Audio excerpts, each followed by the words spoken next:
Que la paix, la miséricorde et les bénédictions de Dieu soient sur vous. Dans cette vidéo, nous allons découvrir l'étude randomisée contrôlée, également appelée essai clinique randomisé ou RCT, Randomized Clinical Trial. En regardant la pyramide de la médecine fondée sur l'épreuve, on constate qu'à la base de cette pyramide se trouvent les études descriptives, telles que l'étude de cas ou les études transversales, Case Report ou Cross-Sectional Study. Viennent ensuite les études analytiques approfondies, telles que l'étude de cohorte, également connue sous le nom de Cohort Study, ou l'étude cas témoin, souvent désignée comme Case Control Study. Puis, nous avons l'étude randomisée contrôlée, ou plus simplement l'étude randomisée, qui est une méthode de recherche clinique essentielle. Et le sujet de cette vidéo a une force équivalente à celle des revues systématiques approfondies ou des études de méta-analyse complète, également connues sous le nom de métanamésis. Ici, nous nous concentrons sur les études randomisées, contrôlées et organisées, randomized trials, qui apparaissent en rouge dans cette pyramide.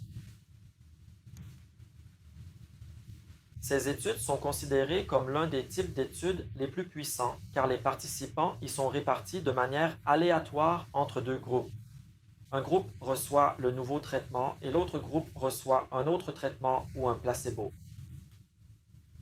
Elles sont considérées parmi les études les plus solides en raison du faible nombre de facteurs de biais par rapport à d'autres types d'études. Parmi les avantages, il y a le fait que les patients sont répartis de manière aléatoire et qu'il est parfois possible de masquer le traitement dans certains cas.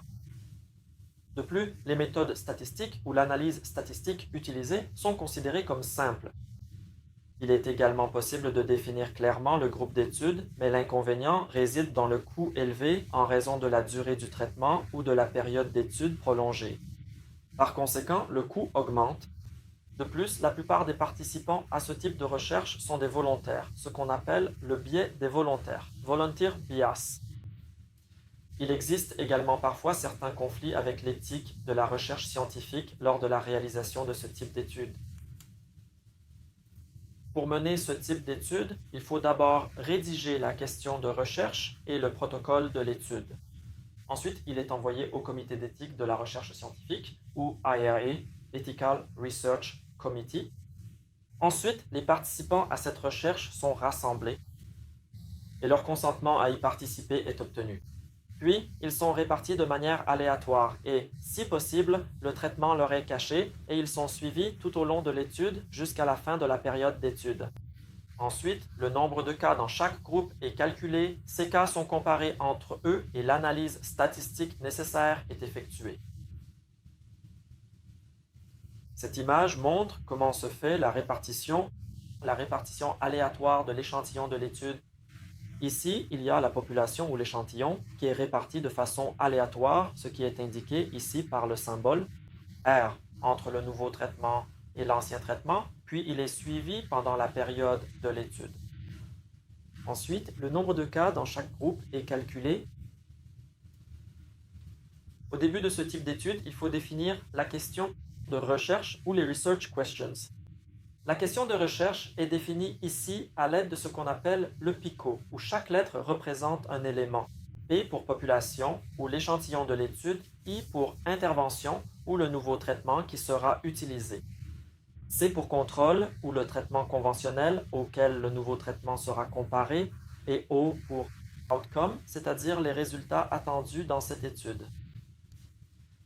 Si, dans cet exemple, nous supposons que nous souhaitons savoir si la vitamine D agit pour réduire le risque de maladie des gencives chez les personnes âgées, alors le P correspond à l'échantillon de l'étude, c'est-à-dire les personnes âgées. Le nouveau traitement proposé est la vitamine D. Le C, c'est le groupe avec lequel on va comparer, à savoir les personnes qui n'ont pas pris de vitamine D ou ce qu'on appelle le placebo et enfin l'outcome. Les résultats que nous observons et les résultats attendus sont la maladie parodontale ou maladie des gencives. Comme le montre ce graphique, l'échantillon de l'étude est réparti en deux groupes, puis ils sont suivis pour déterminer dans quelle mesure chaque groupe développe des maladies des gencives. Au début, après avoir réalisé ou après avoir défini la question de recherche, il s'agit d'obtenir le consentement des patients et de vérifier dans quelle mesure ils sont adaptés au sujet de l'étude. La répartition se fait de manière aléatoire afin de réduire les biais entre les deux groupes. Il existe plusieurs méthodes pour effectuer cette répartition aléatoire, comme l'utilisation de pièces de monnaie, flip of coin, ou l'utilisation de certaines tables statistiques aléatoires, random, number tables, ou encore l'utilisation de certains logiciels informatiques qui permettent d'obtenir ces chiffres de façon aléatoire. Ensuite, les personnes sont réparties en deux groupes. Le groupe du nouveau traitement, qui peut recevoir soit un tout nouveau traitement, soit un traitement déjà existant. Cependant, ce traitement leur est administré à de nouveaux dosages ou à des doses différentes, ou bien il est possible de leur donner le nouveau traitement en association avec l'ancien traitement. Quant à l'autre groupe, il peut recevoir soit un placebo, ce que l'on appelle un traitement fictif, soit le traitement conventionnel. Dans de nombreux cas, il est nécessaire d'administrer aux patients au moins un traitement conventionnel. Par exemple, si nous voulons mener une étude sur des patients atteints de cancer, nous ne pouvons pas donner le nouveau traitement à un groupe et laisser l'autre groupe sans traitement. Il faut leur administrer le traitement conventionnel ou celui reconnu pendant la durée de l'étude. Il n'est pas acceptable de laisser ces patients sans aucun traitement et de leur donner un placebo. Le placebo permet de réduire le biais entre les deux groupes, ce que l'on appelle le biais expérimental. Il existe également une fonctionnalité permettant de masquer le traitement, lequel est caché soit aux participants à la recherche, soit aux personnes célibataires, aveugles. Ou bien le traitement est caché aux participants à la recherche et aux chercheurs. C'est ce qu'on appelle le double aveugle. Dans d'autres cas, la recherche est dissimulée aux participants, aux chercheurs et à la direction de la recherche, ou ce que l'on appelle le triple aveugle. Le but de cette étape est d'assurer la qualité de la recherche et de réduire les biais qui pourraient exister dans ce type d'étude. Mais parfois, il n'est pas possible de masquer le traitement.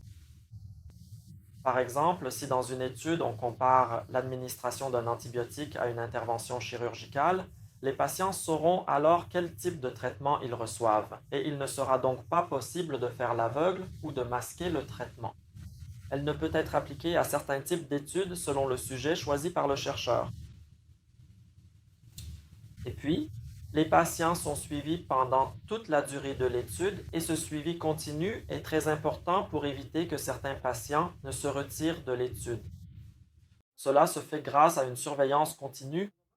Ou peut-être les ont-ils payés pour qu'ils continuent leurs études, ou bien ils ont pris les numéros de patients, de leur famille et de leurs amis, ou les leur ont donnés. Les résultats leur sont communiqués au fur et à mesure afin de les maintenir dans l'étude. Cependant, si le taux de participants qui se retirent de l'étude dépasse 30%, cela soulève alors certaines réserves concernant cette étude. À la fin de la période d'étude, on détermine le nombre de cas, les issues ou les résultats attendus dans chaque groupe, puis on les compare entre eux. C'est à ce moment-là que l'on calcule le taux de nouveaux cas et le risque relatif qui ont déjà été abordés. Cela a déjà été expliqué dans des vidéos précédentes. Merci à vous.